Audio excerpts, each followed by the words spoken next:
Welcome to the No Waffle how to use Inkscape for your Glowforge.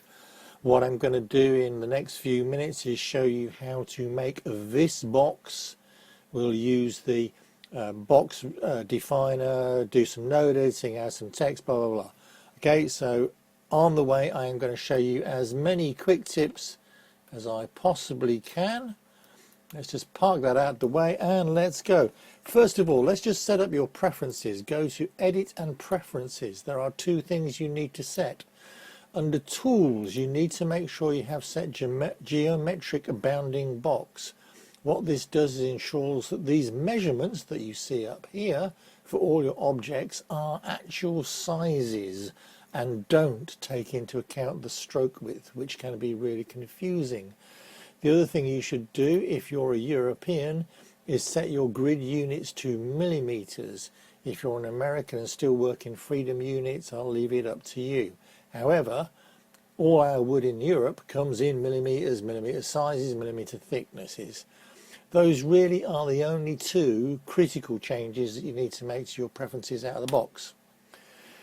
You are now going to create a new document. You can see I've already got a new document up here. Otherwise I could click this new document button.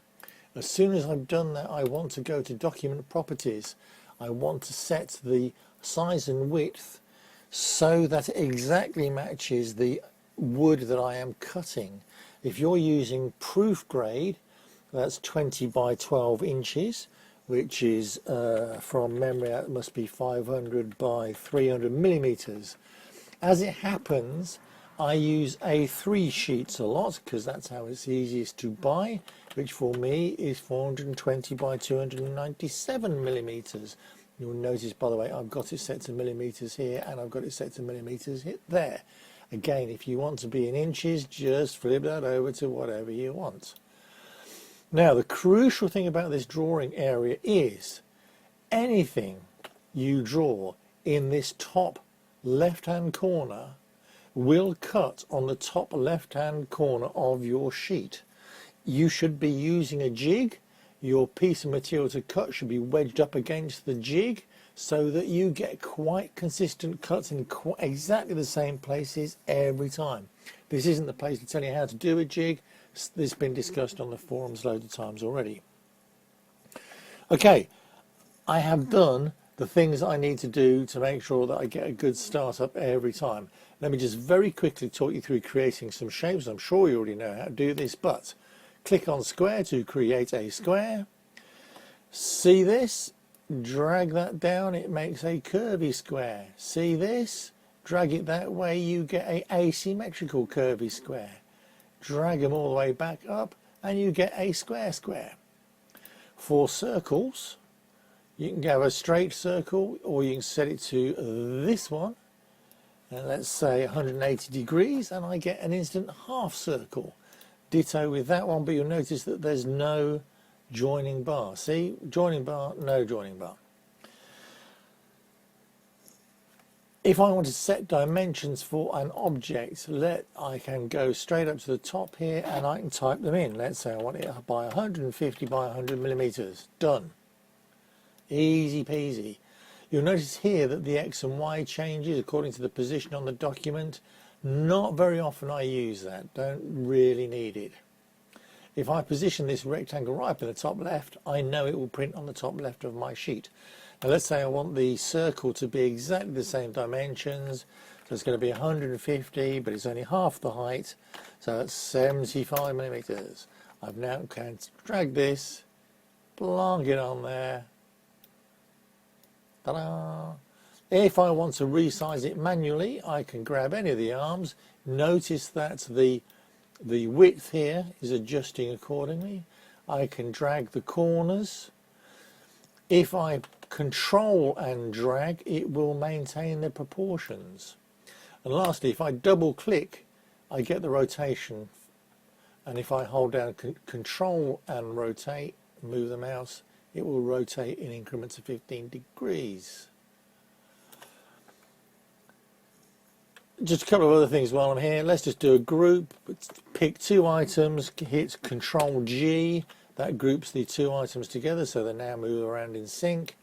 hit Control Alt G, and that will separate the two items out again. Use that a lot. Also, while I'm here, let's just do a quick align. Select two items. Control Alt H does a horizontal alignment, very common alignment, and Control Alt T does a vertical alignment. So let's just get rid of those. Something that we're going to do later on, but I'll just show you for now. Let's make one big circle and a small circle. Let's just colour one of those red just for the sake of it. Pick the two items. Control H, horizontal. Control T, vertical. Centered and aligned. Let's get rid of those. Okay, so the first thing we need to do here to build this box is we're going to use the extension for box building. Under Laser Tools, tabbed Box Maker. And we're going to say that this box, we're going to make the bottom half first. They're going to be slightly different sizes. The top half obviously has to be bigger because it fits over the bottom half. So they're going to make the bottom half first. Let's say it's 200, it's going to be 50 wide, 50 deep, tabs of 10. Don't forget those are all millimeters. And my material thickness is 3 millimeter. And by experience, I know if I'm cutting draft board, it's about 0.2, 0.18 curve. It's going to be close enough. I want one side open. That's going to be the top, which is my length and width here. And that's going to give me just a flat sheet. Click Apply. Goes away and has a think. Think, think, think, think, think.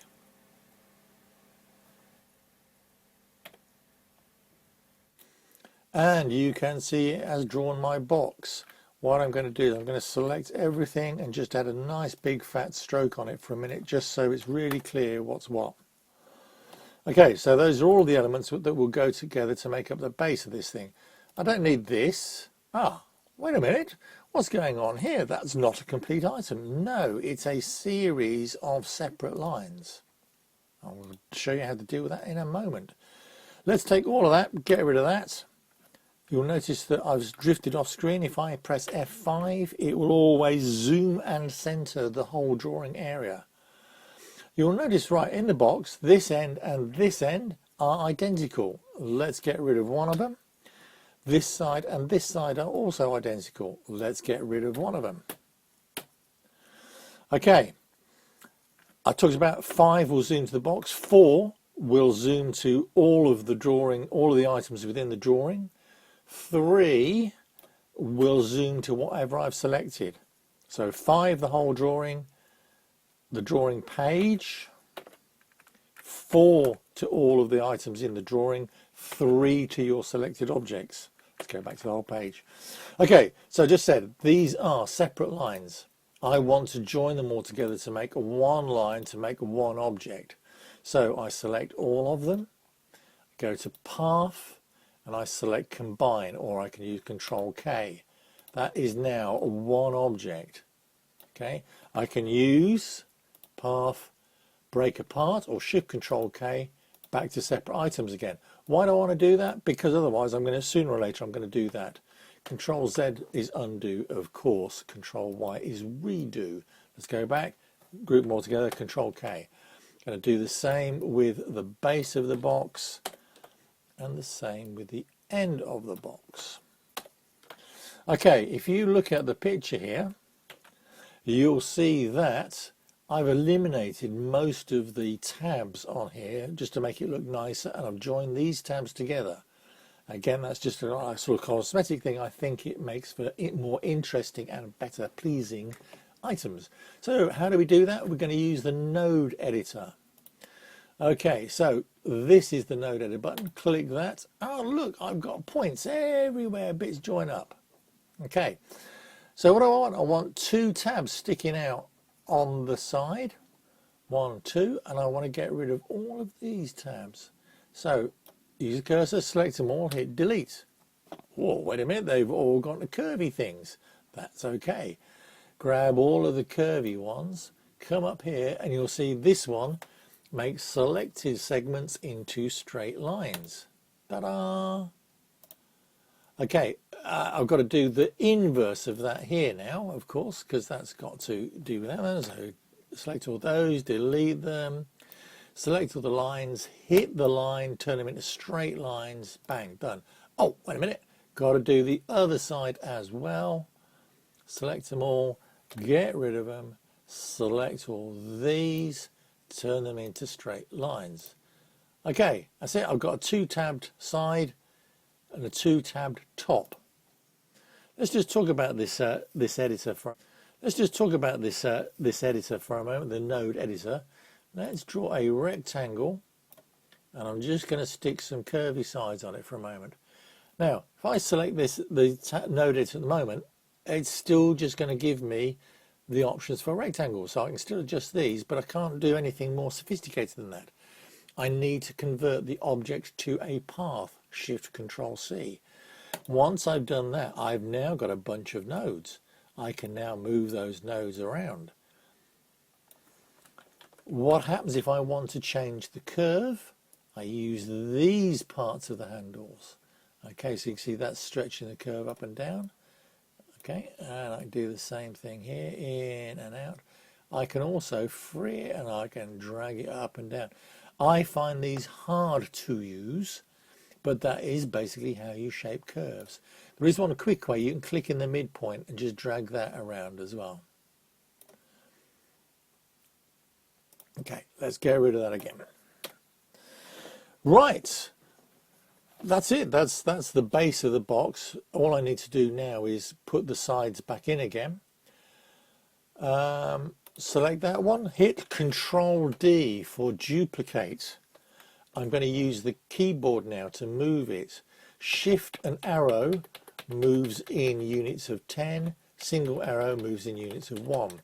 I use that shift arrow all the time because I know that I'm getting a consistent spacing. It is upside down, so let's just flip it over so that they're all the same way around. That will be useful because it means any scorch marks or marks off the honeycomb bed will be consistent on either the outside or the inside. And again, I need 2 end pieces. We need to make the top of the box. Laser tools, tab box maker. Now, that was 250/50. That was as outside dimensions. If I make those inside dimensions, then it should fit really snugly over the top of my original box. Now the answer is it will be really, really, really snug, such that you probably won't be able to get them apart. So I'm just going to make it just very slightly bigger. Okay, and bang. It has a good think again. Whoa, whoa, whoa, whoa, whoa, whoa, whoa, whoa, whoa. Okay, close that. Again, let me just select everything. I'll just make everything, give it a nice big thick stroke, millimeter, 2 millimeter stroke, so we can see what we're doing. Okay, looks exactly the same as the other one, because it basically is exactly the same as the other one, just slightly bigger. Again, don't need this bit, that's junk, that can go away. The rest of this stuff, actually I could leave it as it is ready to cut. However, you notice I've got some text on the top of the lid, so I just want to show you how to put some text on. Click text. See loads and loads of options. Don't care about any of that really until you get into really fancy stuff. Click here. Click where you want the text to go. You see that big cursor? It means the text is way oversized. Doesn't matter, I'm going to ignore that for a minute. Justkiss.com, it says, way too big, wrong font. So Control A will select all of the text. I haven't clicked anywhere else yet. Let's select, I don't know, it doesn't really matter. Let's select that one. No, it's a bit boring, isn't it? Let's select, let's have some Babylon 5. Right, still too big. I could change the font size up here, but I'm not going to. I'm just going to say, okay, got these. Remember, if I hold the Control key down while I adjust that, everything stays proportional. Terrific. This is not yet an object. Remember how I joined the last one together? Okay, so I'm going to grab that whole object, hit the Control K to join it, click on this object, go Control Alt H, Control-Alt-T, that's centered the text within the top of the lid.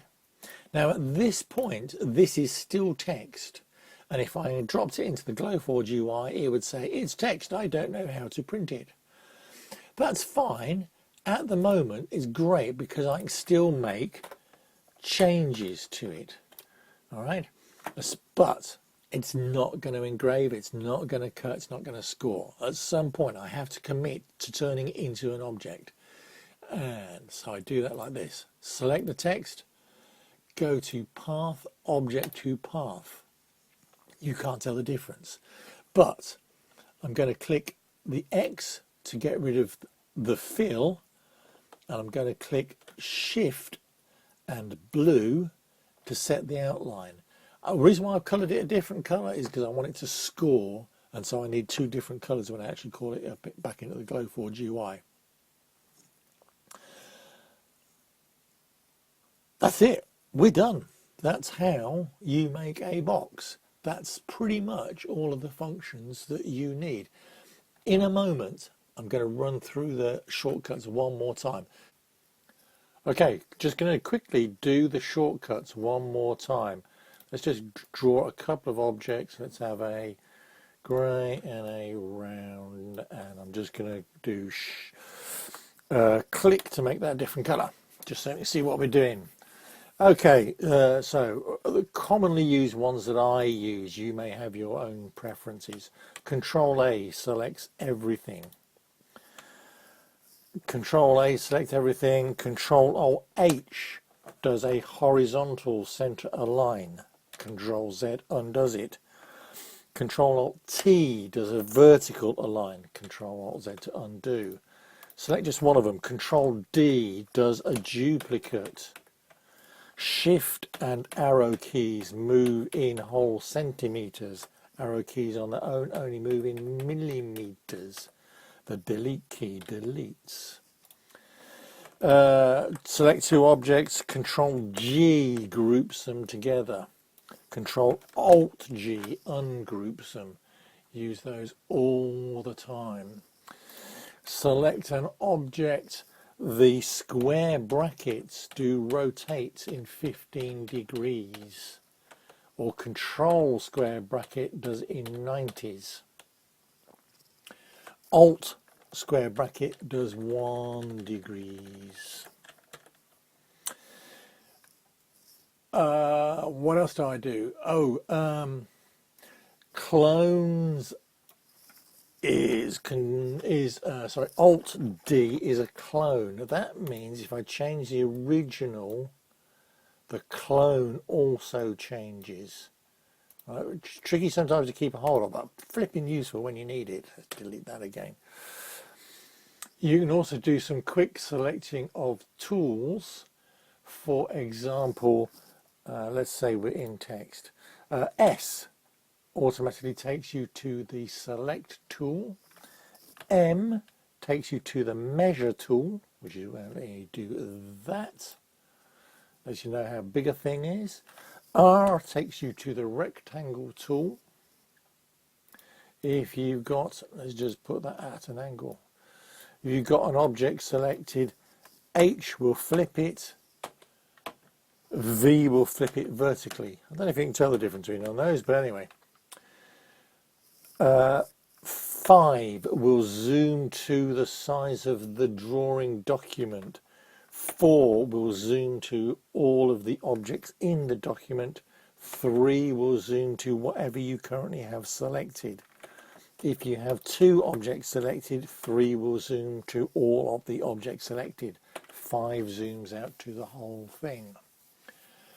If you have a bunch of separate lines, 1 up and 2 and 3, grab all the lines, path, combine, Control K joins them all together into one object. Those are the ones I use all the time. I'm sure there are others that people use, but those are my faves. Let's just clear that a minute. Boolean operations. This is how you take two shapes and join them together or cut them out.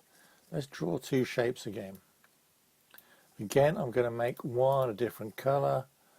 Can't remember what we had last time. We'll do that.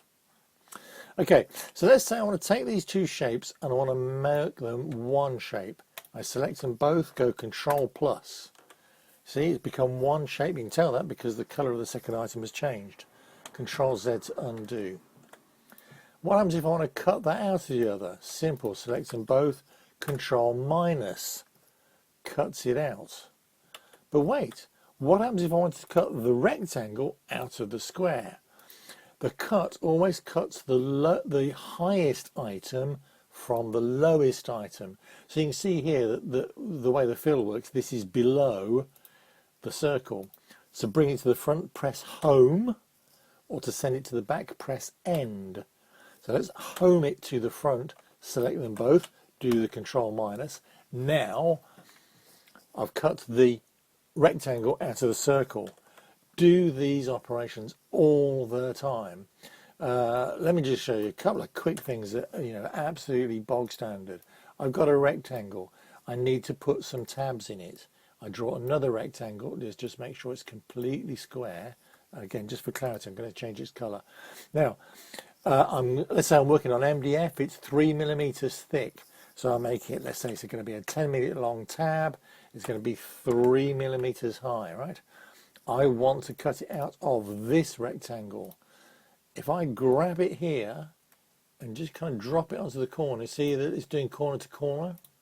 Brilliant. I know that's going to be tough. I want it a centimeter in. I'm going to do Control D, another 2 centimeters, Control D, another 2 centimeters, Control D, another 2 centimeters, Control D, another, etc. Right, I've got tabs all the way along. It's not quite centered, so let's grab all those. Control G, all right, that groups them. Select the item below, Control H to center it. So far, so good. Right, what I'd like to do now is subtract one from t'other. It won't let me do it because these are a group and you cannot do groups.